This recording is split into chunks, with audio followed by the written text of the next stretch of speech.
Good morning, everybody. How are we doing? Sammy United People's TV here to crack on with another live show. What day is it today? Wednesday, the 11th of June. We still haven't signed Mbeumo. Oh, my God. Calm down. United are remaining pretty patient on what's going on with this second bid. I'll run you through. Let's be honest, there's not too much of an update from the perspective of the second bid. You know, it was over the weekend. We heard from ESPN. We heard from Ben Jacobs that the second bid had gone in. But still, we're waiting for Ornstein to drop the bomb. We're going to be running through the latest from Fabrizio on Gyokeres. It's largely what I've already covered, but he's just reaffirming this pact that they had. And we're going to have a conversation about sales. The Athletic with the transfer deal sheet, Mark Critchley. Going to speak about Sancho. Going to speak about Antony, about Højlund. Going to cover the news, and you're going to let me know what you think in the chat, as always. Let me see who's here from the mods and the members gang. Let's get on with the show. Should be a cracker. Actually, can I say before I start here? I just had like a little, you know, sometimes you get moments of awareness. It's like all the upheaval that's happened with moving house and studio and building this and building that. It's just like we've consistently been here for, what is this, our second week now? It just feels nice to be settled, and I'm enjoying it. I'm really, really enjoying it. So big up to everyone. Let's have a look. Josh, good morning to you. Carl, you're there. T, you're there. Alex, you're there. Stephanie, got lots of mods out. Hopefully keeping you and whipping you all in shape. Maybe not actually whipping you, but you might like that. I don't know. If you do, it's your choice. Philip, good morning to you. We've got Chris, we've got Vince, Saeed, we've got Blessed D, we've got Zinni, we've got Caleb. We've got lots of new faces, lots of regular faces, as always. And James Wilson, who constantly gives me PTSD. Ashok, good morning to you. Thank you for gifting 5 memberships, dude. Sam, is this the new live stream format? It's not the new live stream format. It's the new studio. That's what's new. Everything else is exactly the same. So as always, going to run through the latest news in and around United before we dive into the actual news. And I want to start on this. A little just comment on fanzines. Red News and United We Stand have been sort of staples of the United culture for a long, long time. I've got loads. Where are they? Mine are all over here.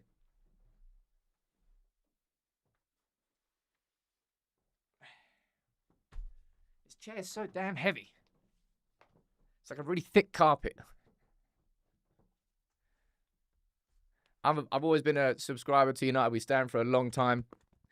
Looks like I might have to try and subscribe to Red News as well. Give them a hand. I'm just using this as an opportunity to say, look, if you want to help fanzines who have been a sort of a staple of United culture for so long, then go and grab yourself a Red News subscription. It's only 28 quid for a PDF electric version, and it will help something stick around at United that has been sort of a fabric of the club for a long, long time. But yeah, I've always been a long-time subscriber of United We Stand. I might have to help out Barney. Honestly, I swear on my life, I'm not even saying this for performative reasons. I didn't even realise that England were playing yesterday until after they played. I swear I didn't.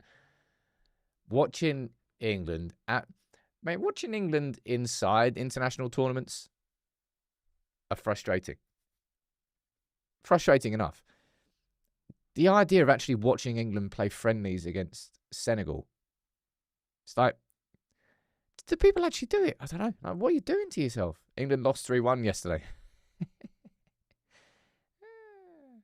made me laugh. That made me laugh. Anyway, that's it. That's all I want to say. Just laughing at England. If we, you know, I'll watch England in the World Cup, sure, but anything else. Sean, you're saying it was an embarrassing match. Well, there aren't. Was Rashford playing? I don't think there's any England. I don't think there's any United players in the England squad or the England under-21 squad. It's quite sad, really. I'll be totally honest. And I saw this bit of news yesterday. Premier League TV viewers are down after boring end to the season. Figures show a 10% decline in Sky Sports viewer numbers. And you know what? Like, sure, partly that was down to what was a pretty boring season. But you know what? Like, screw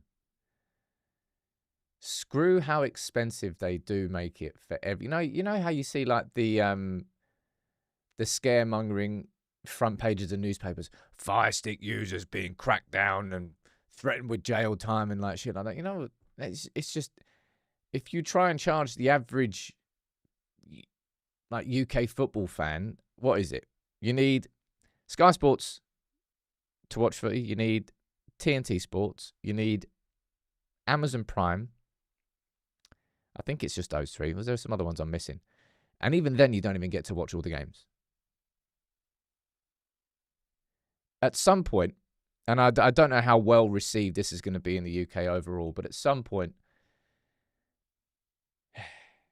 because there's a lot I dislike about the culture of American sports and the fact that there's so many American owners inside the Premier League. I think it's dangerous because once they do reach a certain level, you know that American owners can then group up and then force rule changes onto the rest of the league. That's not good. But one thing I do think is good is like the season passes that people can buy. So you can pay X amount. It's effectively like a TV season ticket for your football club. And then you'll be able to watch every single game that your team plays. And that's what you pay for, rather than paying for the overall Sky Sports massive subscription that, I don't know, it feels like that's the smarter long-term strategy. And then the accessibility goes up even more. But then at the same time, you would then say, well, hold on, Sam, that will affect attendances, which is still why the 3 p.m. blackout exists in the UK, because they're worried that if you take that away, that it would make the attendances drop all around the country. Right. Ibuka saying, is this an updated software? I can see the total subs in it. I thought it had a counter in the top right. I thought it looks cool. That's all. Now, this is something I'm definitely starting today's show with, right? Wow. Florian Wirtz got the here we go yesterday for his move to Liverpool from Fabrizio Romano. You what, mate? Mate. That's a lot of dough. 150 mil. I don't think anybody would have expected him to move for that much money. Is it going to be a great signing? It could be a great signing for him. Right? It could be. I really, really hope not. I really, really hope not. I hope he completely flops. And the other question I want to ask here to kick off this, there's a couple of things I want to say, but the first question I want to ask you, what players are there in the world that have been bought for crazy figures that then deliver on the expectation? And the one that came to my mind was Mbappe. Was it 150 mil that he moved from Monaco to PSG? I think it was. And he delivered on it. But then if I think of like Neymar and him, that didn't really work out. If I think of, I don't know, Pogba at Man United, it was okay, but not at the level that you would have expected for that amount of money. What are the players have sort of lived up to that expectation? Ronaldo, like Coutinho? Yeah, Ronaldo being world record money at the time, it always seems like such a... you look back at it and go, man, that should have been more money. Someone's saying Nunes, well, obviously not. Antony. There are a ton of examples of players you can give me, of players that haven't lived up to expectation. Dembele and Coutinho, both players that didn't follow through on it. Bale moving to Real Madrid, that's a good one. So Ronaldo and Bale. Declan Rice? I mean, it's been a good signing, but 100 mil? I'm not quite sure. How much did Bellingham go for? I can't even remember how much Bellingham went for. Lauren is saying, thank God here in Lithuania, it's 11 euros for all Premier League games. Weird how it's so divided in the UK. 11 euros.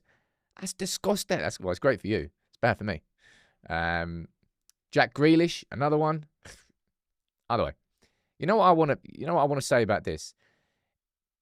If this was, I mean, it's not because we're skint, but if this was Florian Wirtz moving to Manchester United, the amount of scrutiny that there would be on this lad would be insane. And I just hope that that same level of scrutiny is applied to Florian Wirtz at Liverpool. I hope that all of a sudden you see in the UK newspapers about how much his wages are and how much his transfer fee is. And I don't even know if that includes the add-ons, reaching 150 with add-ons included. Just, if it was a United player, he would be pillared in the press. I hope the same thing happens here, but it strikes me that it won't. Someone gifted memberships down there. Alan, you gifted 5 memberships, but Alan and Eric coming through with 2 strong names. Gifted 20, Eric. How you doing, man? The third best Eric. Third best? I remember when I was in Seville and everyone liked Eric Bye. You to me are everything, the finest Eric since the king. Oh, bye. Didn't quite work out, but it was a good chant at the time. I'll be honest. Look, let's see. Either way, 150 mil is nuts. You want to know a good thing about that, though? What's that, Eric? Got 150 mil? Actually, you've got 185 mil if you include the 30-odd mil that they got for Frimpong. Okay, so what you need, you need 2 wingers. Okay? So we've got Antony. You don't need a goalkeeper because you've already signed Flecken. That's a shame. You need a striker. Haha. Don't worry about it. Got you covered. I just hope that Eric's walking in there saying, here we go, lads. It's what we've been waiting for. Suarez to Barca, that's a good example of a big signing that worked out. Not actually how much he was. Either way, Leverkusen are flush with money. So fingers crossed. Eric Ten Hag comes in strong. And we'll speak about our exits towards the end of the show. Okay? I wouldn't say there's a big shift and a focus towards just sales now, but it's an absolute necessity for United this summer. Show me the money indeed. Jerry Maguire, in we go. And look, this as well. De Bruyne going to Napoli. Who'd have thunk it 2 years ago that there's a possibility that you're going to see McTominay and De Bruyne as teammates? And you never know. I suppose Napoli will be... I've no idea who'll be favourites. No idea who's going to be favourites for the Scudetto next season because it's a transfer window, so teams can change. But De Bruyne going to Napoli? I really hope Napoli come... It does feel for me that Garnacho and Napoli is the most likely destination. It really does. Rex, you're saying, I don't care how good... You can't pay a 22-year-old 360k a week. I don't know anything about his wages. I haven't seen that really been reporting anywhere. And kind of we all know the truth around wages. While the press will get access, kind of clear access to how much a player will cost, how much the add-ons are, there really isn't like as much access when it comes to how much the wages are. So it's all going to be a little bit of guesswork. And, you know, some will have more information than others, but it'll still be a little bit of guesswork. And one final thing before I speak about United is this. Like, David Ornstein, it's kind of ironic I've just said this. 3-year deal worth up to 15 million per year. Net. So that's after tax, right? Net. Gross is before you take away any costs. Net is after. How much money has Galatasaray got? That's around, what's that? 200 and... I don't know. Somewhere between 250 and 300,000 euros a week. For Leroy Sané. That's big money, man. Maybe they're going to go back in for Osimhen. Yeah, can someone sort of explain to me in the comments, like, where does Galatasaray's money come from? Who are they owned by? Are they really just like a massively rich club? Have I just sort of never really realised? I've obviously known that Galatasaray and Fenerbahce are the biggest clubs in Turkey, but I didn't really realise how deep their pockets were, I suppose. I mean, their pockets had to be deep in the first place to be able to sign Osimhen on loan last season. And look, I think they are still working to try and get Osimhen. FTD edits, you're saying it's 288,000 euros a week. Whew! Wedge. Absolute wedge. I've no idea. Either way, it's just a bit nuts. Eric, I'm going to channel all my negativity to Wirtz flopping. Realistically, Wirtz won't flop. Realistically, it's a very good signing. I just hope that it doesn't work out. I really, really hope it doesn't work out. Because that's the sort of signing that you've got no choice. Like, this has to work. You spend that much money on a player like that, Wirtz effectively has to be the talisman for Liverpool immediately. because there is no settling in period for a player who costs that money. It's just not true. Right. Speaking of settling in players, let's speak about a player that we actually haven't got the photos of Cunha in a United shirt yet, but I imagine they're coming quite soon. Cunha was playing with Brazil last night against Paraguay, 1-0 winners, and he provided the assist for Vinicius. So he bagged the goal. Cunha with the assist. And I suppose it kind of happens, right? The excitement and the buzz is all there about Cunha, and then all of a sudden it's like, oh, Mbeumo. And then you're just kind of getting distracted. Well, not distracted, but you kind of move on to the next signing. We still haven't seen Cunha in his first interview. We still haven't seen him wearing the shirt yet. We still haven't seen him properly unveiled as a United signing. And I'm dead excited about that. I don't know what's going on, Alex, about whether he's off on holiday or whether he's going to come back to United and complete his move. Down here at the bottom of it, it says, would it say off to LA? Let's go to LA with Nike football. So I don't know whether Brazil, and now whether I'm guessing it's Brazil related. It might mean that they're going out to LA for some sort of press stuff. Got no clue. Got no clue. Either way, I'm looking forward to seeing the actual unveiling of Cunha in a United shirt. And I think, I can see a few of you speaking about this down in the comments. I think tomorrow's the unveiling of the new kit, the new home kit, which looks... It's kind of that's my reaction to most home kits. Every season I'm like, it's right. It's not particularly different to anything that was last season. I get more excited about the away or the third kits, but it just feels like with the away or the third kits that they can do something a little bit different, a little bit out there. We've seen the teasers with the third kit this season, suggesting it's going to go back to the... Let me try and find the photo of this. I think we might put one up on Instagram, I think. Bow, bow, bow, bow, banana. Yeah, boy. This is what they're suggesting the third kit's going to be this season. A real throwback to probably one of my favourite kits. I think so. Was that 94, 95? I think that was a 94, 95 away kit.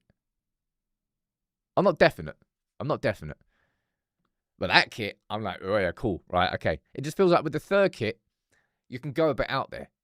With the home kit, it's like, oh great, it's a red shirt and it's got a different collar, and the sleeve is slightly different. It's like, man, they look like 95% like the home kit from the year before.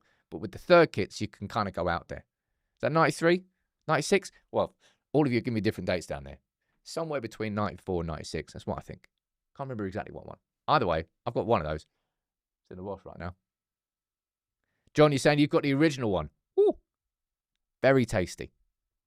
Very tasty. Right. Let's move on. That's really good besides the collar, I suppose, yeah. Where's the collar at? If you're going to bring that kit back, surely you've got to bring the collar. Missed the trick there.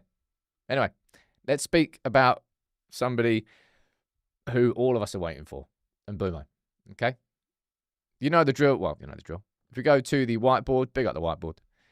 This has been the situation for a while now. The Bryan Mbeumo deal hasn't been delayed. It's just in a state of conversations between clubs before United make the new bid. They're confident will satisfy all the parties. The first bid went in, 45 plus 10. Nothing else has happened since. No movement from Newcastle. No Newcastle coming in going, oh, there's been a delay with the Mbeumo to United situation. Oh, maybe we can sort of swoop in. Nah, nothing's going on with Newcastle. Nothing's going on with Spurs. Nothing's going on with Arsenal. It's still only Manchester United who are making a move for Mbeumo after Ornstein confirmed that he wanted to join the club. Now, this is the latest from yesterday, not from David Attenborough. Can't imagine who... Man, I love David Attenborough. Little segue about David Attenborough. The amount of hungover days, especially at uni, I've had just watching like Planet Earth. It's going to be like a national day of mourning when he goes. Anyway, this is from Mark Ogden from ESPN saying, United are focusing on the Mbeumo transfer before the Gyokeres deal. And we go down here. Sources told ESPN last week that United have raised their initial 55 mil offer for Mbeumo to an overall package in excess of 60 million for him. Now, that's not been sort of corroborated by anybody from The Athletic, anybody from BBC or The Telegraph or The Times. This is just coming from ESPN, so from Rob Dawson and Ben Jacobs. They're the only two that have suggested. David Attenborough with a here we go. Could you imagine? No, you can't imagine. But this bit here. With the summer transfer window due to reopen on Monday, sources have said that United are prepared to be patient and will not be pressurised into a deal beyond their valuation of Mbeumo. And because the first offer was so close to what I think is going to be the final deal for Mbeumo, 55 million. It's not as if, I told you this at the time, it's not as if we went in with 30 million going, oh, let's try and lowball them. No, we would have just pissed them off. I don't really feel that United will be pressured to go anything more than the money that we pay for Cunha. And we already had this conversation yesterday. If I was Brentford, and I was a Brentford sporting director or anything, and I had United coming in for Bryan Mbeumo, I would be saying to them, you've literally just signed Cunha for 62.5 million. Mbeumo, slightly younger, I think. Thereabouts. Scored 20 goals in the Premier League last season and got 7 assists. And he's been progressing every season. If you paid 62.5 mil for Cunha, then you can pay 62.5 mil for Mbeumo. And I imagine that's what United are going to have to do. Ryan, I agree on that part, saying Brian put the ball in our court by saying he only wants United. And I do feel that gives United a little bit of power in the negotiation. And maybe that will give them more power to spread the add-ons or make them more difficult. I don't quite know. Alex, I've heard nothing about Brentford finding a replacement just yet. Dylan, you saying, I don't like the sound of that. I'm willing to pay 70 for him. He's peaking now. I don't think United will... Well, to be fair, I didn't think United would pay over like 52. Like the amount that we paid for Euro, I didn't think that we'd break that this summer, and we have. But I've learned more about our finances this summer, having found out that the reporting's kind of been wrong the whole time and that PSR's never actually been a problem. It still makes me scratch my head that they managed to get that so wrong. Don't know, a bit weird. It feels like United are right now, we're definitely moving with more than one deal. We haven't put an offer in for Gyokeres, and I told you that's why I got annoyed about headlines yesterday, suggesting a deal for Gyokeres is close. And the reason that annoys me is that now United fans, some United fans, are going to get impatient, saying, what's happening? Why is the Gyokeres deal not happening? Why is it not happening? I was told 2 days ago that it was close. It's not close. I've run through the full story of it yesterday. United definitely want him. United are in contact. We're not in negotiations yet. No offer has been submitted. And it's actually getting a bit messy. And I'll speak about the Gyokeres situation next, just after Fabrizio reaffirmed it. But as far as Mbeumo and Gyokeres goes, the Mbeumo deal is close. Gyokeres one isn't. But United are trying to push ahead and complete that deal. I don't really know what would you say the delay is in the background? Because let's find a date on this one.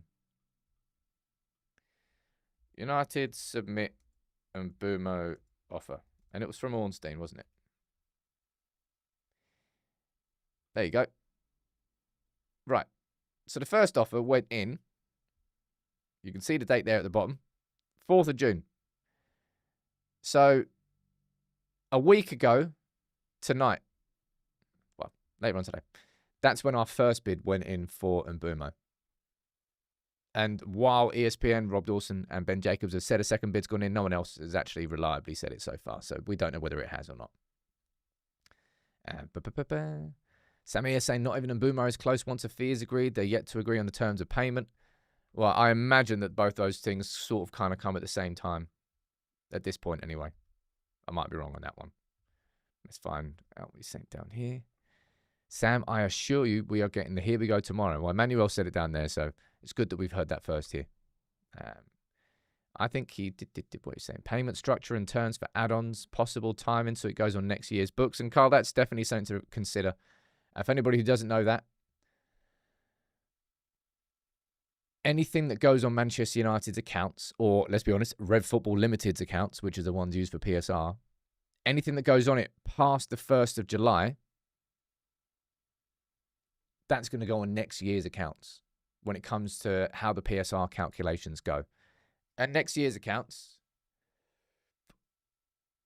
or next year's account's going to be less. Remember this, there's no European football. That means there's TV revenues down. That means that match day revenue is down. I imagine our revenues drop quite a bit next season as a consequence. So anything you can do to, would you? I don't know. I don't know how it all works. I don't know what. I don't know where it's best to put the player and what year accounting, and it's not my job. Go, you pay people to do that. Brentford might be occupied looking for a new coach. Yeah, well, Brentford have just got rid. Well, I say got rid. Thomas Frank has gone. I think Spurs paid 10 mil. I think Brentford are getting linked with Kieran McKenna. I can't remember the other manager. Kieran McKenna to Brentford sounds like a pretty good idea. Either way, the Mbeumo deal isn't complete. Jonathan, you're saying the PSR is okay. They may actually want it in this year. And that's what I mean, man. I don't actually know whether it's a benefit now for United to delay any deals and put it on the accounts for next year, when actually, conceivably, we're seeing now that the PSR is actually quite decent this year. So they might want to get it done before the 1st of July. I don't quite know. Character Brentford.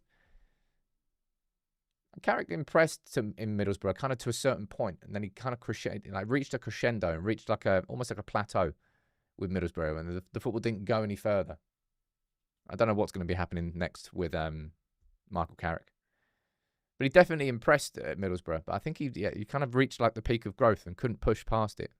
Reached like a wall, I think you can call it. Window closed for a brief moment, and that it's so crap, in it. Oh, transfer window's open. Oh, it's closed again. But don't worry, it opens in a couple of days' time. Stupid.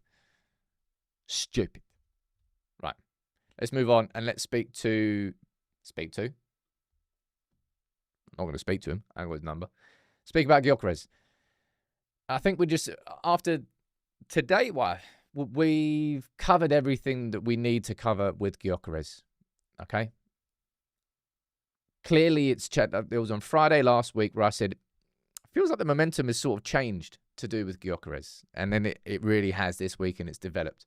This is the latest from Fabrizio speaking on DAZN about transfers and about Gyokeres here in particular, and just reaffirming everything that's been reported over these last few days. Why? Because there was a pact between Victor Gyokeres agents and Sporting to let the player go this summer for a transfer fee, let's say around 65 million euros, then was also depending on payment terms, installments and all of this, but around 65 million euros. Why that pact and not the release clause, 100 million euros? Because the player was always very serious and professional. 1 year ago, many proposals, he decided to stay. In January, Amorim is leaving, so he had the chance to go and he decided to stay. So Sporting, also to give something to the player, were prepared to accept this transfer fee. So, I'm not going to leave that on there because we'll be hearing from Fabrizio all day. But he's just reaffirming the fact that 65 million euro pact was there. And I keep saying this. It really does sound like, and this is so dumb. This really is so dumb. But it sounds like it was just like a handshake and a gentleman's agreement, a pact. Right, so last summer, I believe there were like somewhere between like 6 and 8 clubs that were interested in Gyokeres, and he ended up staying at Sporting. But they had a pact. They shook hands saying, look, he's not going to leave now, but next summer, can he leave for less than his release clause if he stays? And then last season, he stayed. He scored, 39 league goals. They won the league. They won the cup double, even in the season where Amorim left, which is quite impressive on their part. But it was a handshake. Jonathan saying, do not blame Sporting. Yes, there's a gentleman's agreement, but the club knows he's their best player. That's what I mean. It's stupid mainly on the part of Gyokeres' agency. I think they're the ones that are ballsed up here.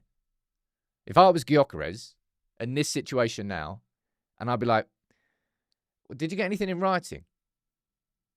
No, but Hugo, man, he's a nice guy. So hold on here. You just shook his hand, and he told you that he would sell me for 65, but that's it. You didn't get that in writing. Well, you're getting sacked. Like, see ya. I get what I'm got an agent. But that would piss me off if I was Gyokeres. Because he's committed himself seriously and professionally to Sporting.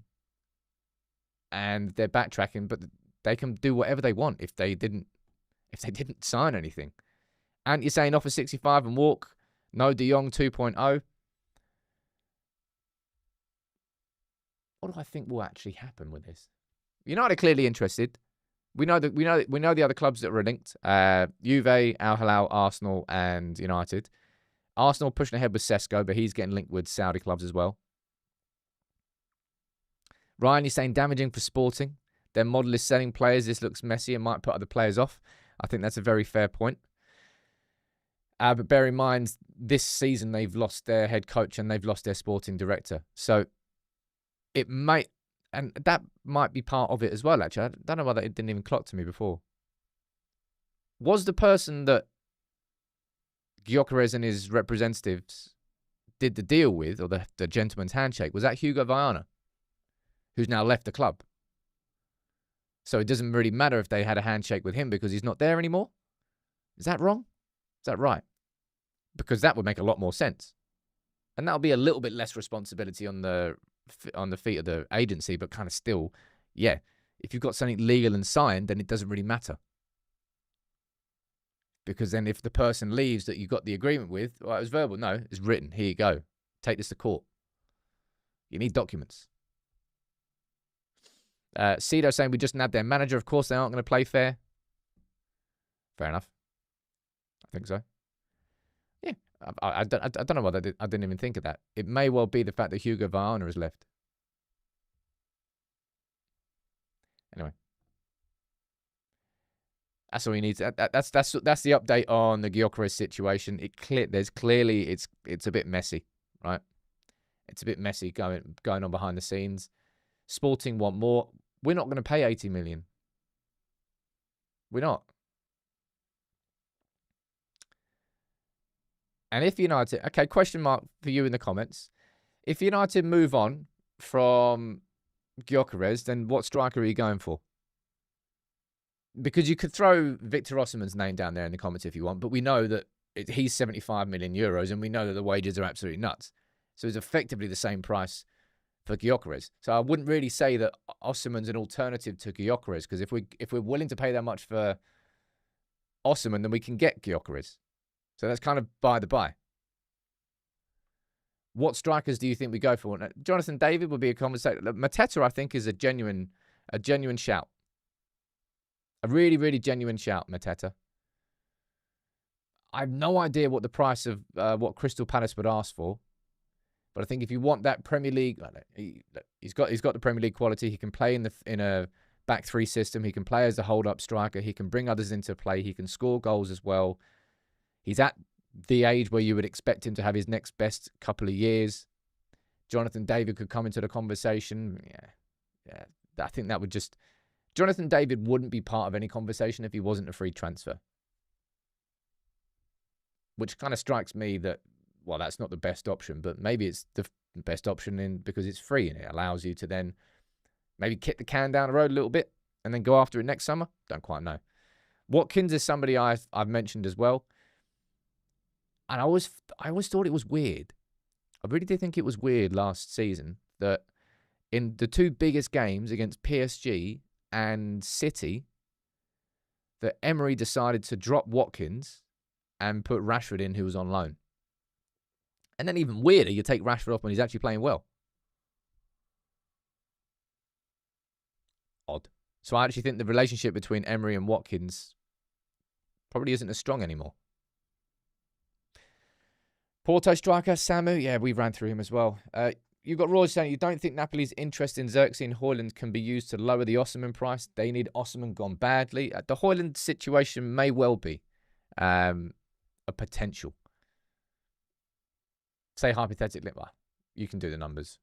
I don't think United will be able to get 30 mil for Højlund, but say you did, then you drop that price to 45 million euros for Osimhen. I suppose it's a conversation that you can have. Right? I can see you all talking there about reports from Portugal about Gyokeres not coming into training, but at this moment in time, from what I can see, it looks a bit whiffy. It must be coming from Portugal. Glenn's saying, let's face it, Gyokeres is the only one. No, it's not. Absolutely not. United won't be shoehorning themselves into any transfer this summer. We might not be able to say it ourselves in terms of who the target is, but United will have primaries, secondaries, and even third targets. And they won't, I don't think that we'll get stuck in some sort of time loop over any transfer. I don't think there's any chance of a De Jong situation happening again. We will move on. And I can't imagine we'll just sit around. But of course, sales are an absolute necessity this summer. We all know that, right? My lunchtime video today is going to be focusing purely on the exits, on the clear out that we know we need. Now, I just used the word necessity there, and I do think it is a necessity. But this is a bit of an interesting one. I don't want United to do this. I'm just bringing you the news of what United can actually do. United's latest financial results released on Friday listed the club's cash reserves at £72.3 million, although a more detailed filing later revealed the capacity to borrow another £140 million under their revolving credit facility as of the end of April. I don't want United to do this, but this might be why. I don't know what United's credit revolving facility, I don't know what United's credit facility and the terms are in terms of repayment, early repayment charges, or is it literally just a credit card that you spend on and then you pay off and then you get charged interest every month that you're using it, just like all of our credit cards. It might well be that. So in that sense, we're saying, well, it's good to see that United are actually moving this summer with signings that they want to do before trying to get sales in. It's happened before, man. We've got bottlenecked because we haven't been able to make any sales. But turns out we've got 70 million in the bank and we can spend 140 on the credit card right now. But that isn't sustainable. Exactly that, Asek. They need to keep that as a last ditch option. It shouldn't be United going, lads, let's go. We got Klarna. Who do we want? Let's go and sign it. Yeah, but you're going to end up paying like an extra 3 million interest. Who cares? I haven't got to pay now. Buy now, pay later. It's not sustainable. It's kind of why we're in this financial situation that we're in right now, which is actually better than we thought it was. But still, United have got money they can spend on the credit card, but ultimately, sales are going to be what change. It just changes everything. The more I think about it, and I keep going like in and out and in and out and in and out about what's more important and what's not. And I know the impact the new signings can have on this football club. But I really do feel that I remember for years and years and years that we were speaking about signing midfielders. I can't remember what midfielder it was. Our midfield problems did exist. But we actually went out and spent money, big money, on a central midfielder. And I was like, oh my God, they've actually got a defensive mid. They've actually gone and spent money on one after years of calling for one. It feels like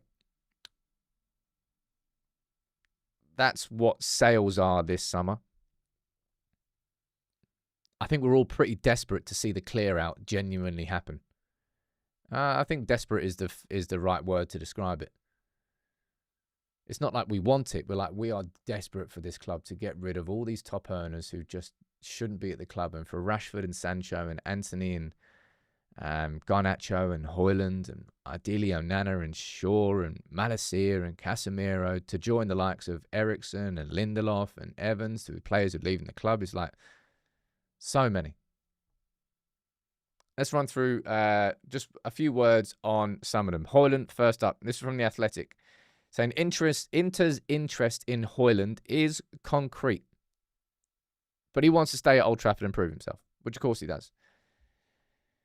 But clearly Inter want to move for him. I think they're going to come with a loan bid first. Whiffy.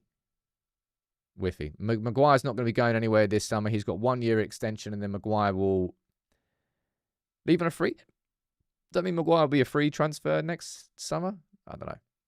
We don't have the funds this summer to replace our central centre-back. I've actually got a little bit of a worry about that next season, if I'm being honest. There was one of the problems with the Amorim system, that central centre-back that steps up into midfield to make a 2 with one of the midfielders. But Maguire was never comfortable there. De Ligt was never really comfortable there, and therefore central progression never happened. So I think it's going to be an issue for United next season again. Anyway, let's not speak about that. Inter clearly are interested in Højlund.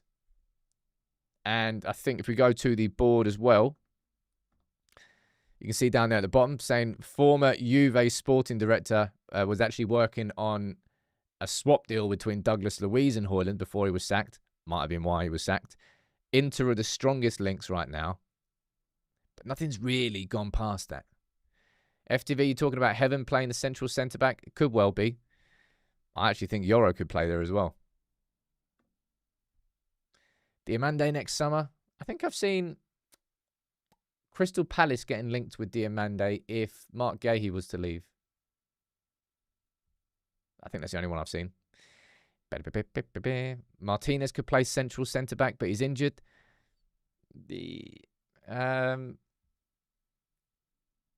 When it comes to balls that are long and playing up against a centre-forward, you basically guarantee a long ball. Like a long ball out against any team that played us if Martinez played as a central centre-back. You'd just be able to knock it long into the striker. They'd be able to chest it down, hold off Martinez, and then feed in others. So you'd give them a permanent out ball, so you wouldn't be able to press them. Discombobulate, which is a great word and a great username. I hope we don't end up chasing Gyokeres all summer, only to end up panic buying someone on deadline day. It'll be the Godin Maguire situation again. I don't think that will happen. I think United have learned from their mistakes in that sense. Gyokeres will have a price. I think United are just kind of waiting to find out what's actually going on. Because clearly there's something messy going on behind the scenes with Gyokeres and Sporting, which United might end up getting caught in friendly fire. So if you're looking at it going, well, this is messy. Well, we're not paying more than 65 mil. That's the agreement you had with him, but now you're sort of backing away from it. Okay, you can do that if you want, but we're going to go elsewhere. Yeah, I am worried about Martinez. You all know that. I'm worried that he's going to be able to be the Martinez that I loved in his first season after those 2 big injuries. Heaven could play there. I think you'll see Maguire and De Ligt, both players, the central centre-back next season, and then it's just going to be a variety of different options at the 2 wide centre-backs. I don't actually think we'll sign a centre-back this summer. I think there's too much of a priority and a focus on goal scoring and goal stopping. You might say the centre-backs are that, but that's Onana, right? And you're asking, why do we get the feeling Amorim wants a striker, but Ineos aren't bothered and are focusing on 10s? I don't know why you get that feeling, but Amorim wants goals. Ineos want goals. There's different ways of bringing goals into the team, such as signing 2 players who scored 35 Premier League goals between them last season. It does reduce the importance of needing a striker, but I still think we need one. Højlund, Inter, the strongest links. And I can't help but laugh at this. Honestly. Right? I can't help but laugh at this. Again from The Athletic, Sancho's unexpected return could lead to a reunion with Dortmund, who are interested in signing him for the 3rd time.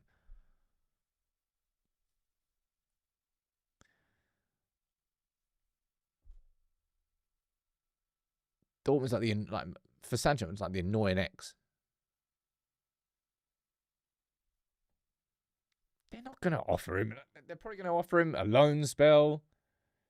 Despite the fact that Chelsea are trying to sign Gittins for what, like 50 million euros? They want 65 million euros. Give over, man. I mean, I want Sancho gone. So Dortmund, come on. We'll call it quits. I never said anything bad about your football club and how you operate. Never at any point in my life. Please come and sign Jadon Sancho, ideally on a permanent basis. Come on. do us a great deal. Getting 50-odd million for... Actually, no, they rejected the 50 mil for Gittins, and I think they won 65, which is good luck with that. Half of that. I'm not greedy. I'm not greedy. Give us 30 million euros and you can have Sancho. Lovely. Denzi is saying, I think is his best option. Predictions here in the comments then. If Sancho leaves, who signs him? You don't have to say about whether it's going to be on loan or whether it's going to... Just saying, what club do you think Sancho plays for next season? Because there is no chance in hell it's going to be United. I mean, there is a chance, isn't there? Who am I kidding? If United can't get rid of him, then Sancho's going to be on the books. Dortmund being linked with him. I don't think Dortmund will pay what they need to. You got Rosie saying, I'm hoping Saudi keeps striking out on players and go for Sancho. Well, if money's the driver, which it must be. It must be. Money must be the driver for Sancho, because he turned down a lower wage at what was supposedly his boyhood club, Chelsea, and got sent back to a club that doesn't want him. His two choices were take a wage cut and stay at Chelsea and play in the Premier League and play Champions League football next season, or keep your wages, get kicked out of Chelsea and get sent back to a club that doesn't want you. And he chose that. Goes to show you where his priorities are. They're all in the wrong place. No chance that Sancho's permanently going to Dortmund, says Jonathan. Few of you saying Dortmund, somewhere in Germany, somewhere in Saudi, somewhere in Turkey, Middlesbrough. Sancho stays and continues to collect his huge wage. And I think that is I wish that wasn't a possibility, but I think that is genuinely a possibility, that he digs his heels in and goes, what can you do? I've got a contract. You can't get rid of me. It feels like that's going to be what drives him. Napoli... Saudi is a possibility. Stretford Paddock. FC. That'd be funny. Accrington Stanley. Maybe go to Wrexham. I don't know.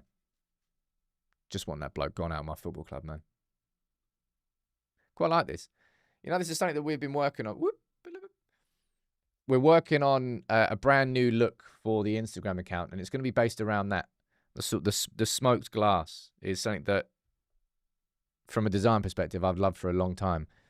I actually was working on a brand new look for the whole live show this summer, and it would have been quite a big shift and quite a big change, but I wasn't able to find the designer that was good enough. So if there's anybody watching, right, here you go. I'll offer this to everyone watching. It's 3,500 views, so you can. Please do drop a like on the video. But if there's anyone watching who's talented with After Effects and animation, and they feel that they could help us upgrade the look of the live show, because we've got the main camera here, we've got a couple of shots here. One is a split screen, one is a smaller camera.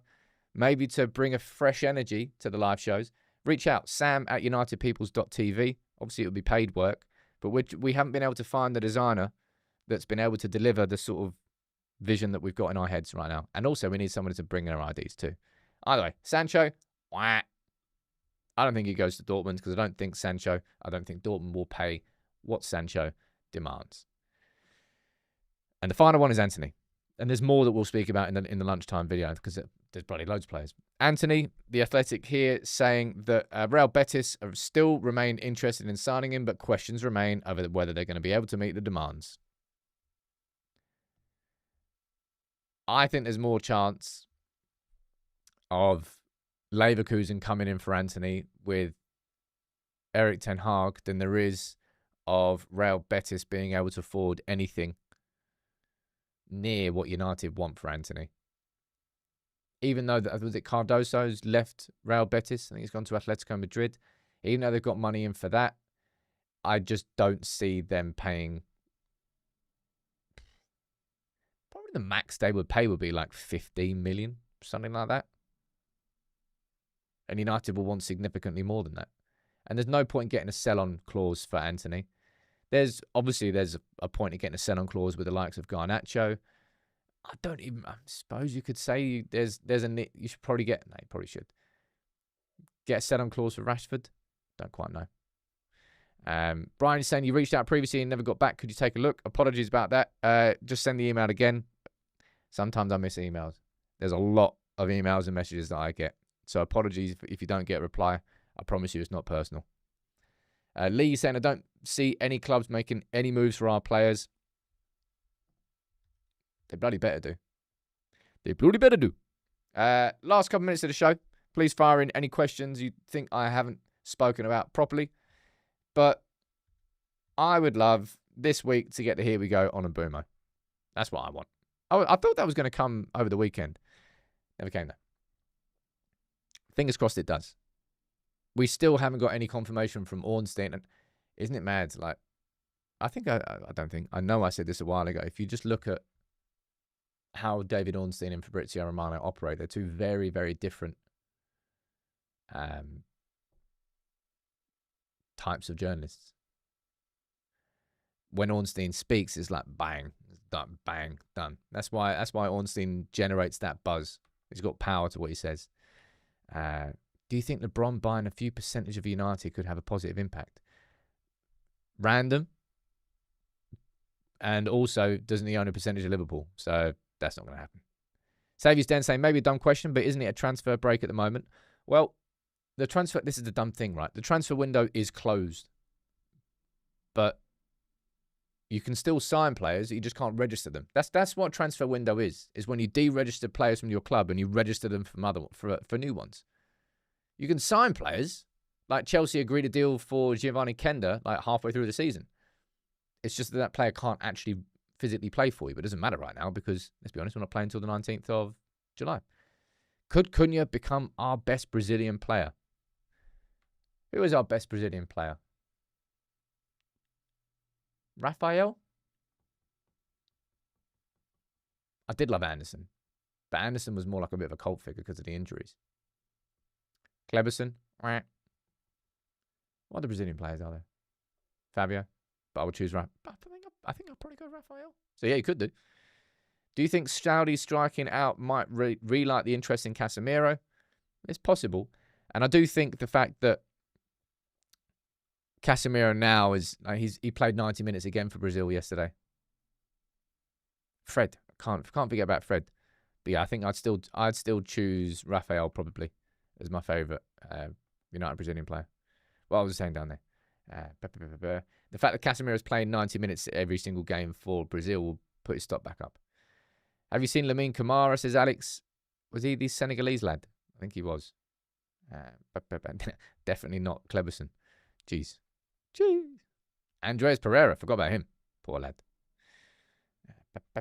Let's see what's going on down here. Oh, that's a little random one to complete the show. Let's go and finish with this. And I wish him the absolute best of luck. But it was a while ago that I got turned off on the idea of signing Angel Gomes on a free transfer. And here you go. You've got the confirmation. Here we go. He's going to Marseille. Good luck to him, right? Good luck to him. The French league is actually quite a physical league now. It's definitely elevated in the last couple of years. But I couldn't look at our midfield problems and what we've got in terms of the physicality and the duels and the ground coverage and think that Angel Gomes would have been a good solution. If Angel Gomes wasn't a free transfer, no United fan would have been speaking about him. It was the fact that he was free and maybe it was an opportunity. I'm not surprised that United didn't go in for him, but I wish him the absolute best of luck at Marseille. Right, let's wrap this one up now. Thank you all for tuning in. If you can, please do make sure you subscribe. Become part of United People's TV community. I'll be here at lunchtime today running through more details on the sort of the clear out. I'm going to cover every single player that we could be selling and anything that's reliably been reported on all of them. And yeah, I'll be here tomorrow morning at 10 a.m. All right. Have a cracking day. Joni saying the Portuguese press are reporting that Gyokeres is refusing to return to Sporting. I'm going to let that dust settle over the course of the day. And if it does develop and gets covered by people that we trust, then I'll bring it to you tomorrow morning. All right. Take it easy.